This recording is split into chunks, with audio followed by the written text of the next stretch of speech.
Sa tuloy-tuloy na pagpapatupad ng kampanya kontra iligal na droga, matagumpay na nasabat ng mga otoridad ang tinatayang 2.7 milyong pisong halaga ng hinihilalang shabu, kasama ang ilang armas sa isinagawang bypass operation sa Gabatuan, Iloilo. Nakibalita dyan si Patrolwoman Lynette Sablon.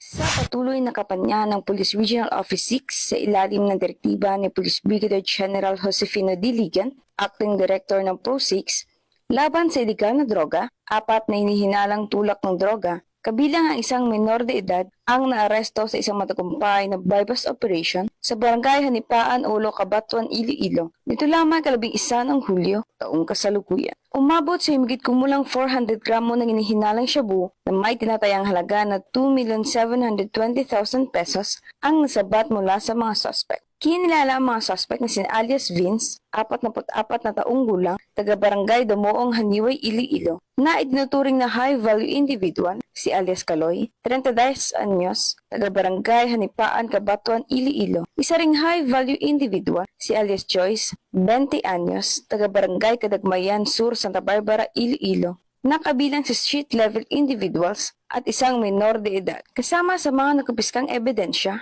mula sa mga suspect, ang 32 heat-sealed plastic sachet na naglalaman ng puting kristal na pinaniwala ang shabu, bypass money at proceeds money, isang caliber 38 na baril, isang 12 gauge pistol type na baril, isang homemade 12 gauge shotgun, mga bala ng caliber 38 at 12 gauge, at ibang pang non-drug items. Ang operasyon ay nagawa sa tulong ng pinagsanib na pwersa mula sa mga operatiba ng Regional Police Drug Enforcement Unit 6, PIDEG, SOOU6, PDEU Iloilo PPO, Cabatuan MPS at RMFB6. Kasalukuyang nasa kustudiya ng pulisya ang mga suspect at sasampa ng kasong paglabag sa RA 9165, ang Comprehensive Drugs Act of 2002 at RA 10591 o Comprehensive Firearms and Ammunition Regulation Act. Patuloy ang PNP sa kanilang walang humpay na kampanya kontra iligal na droga at kriminalidad upang masiguro ang isang ligtas at maayos na pamayanan para sa bawat Pilipino.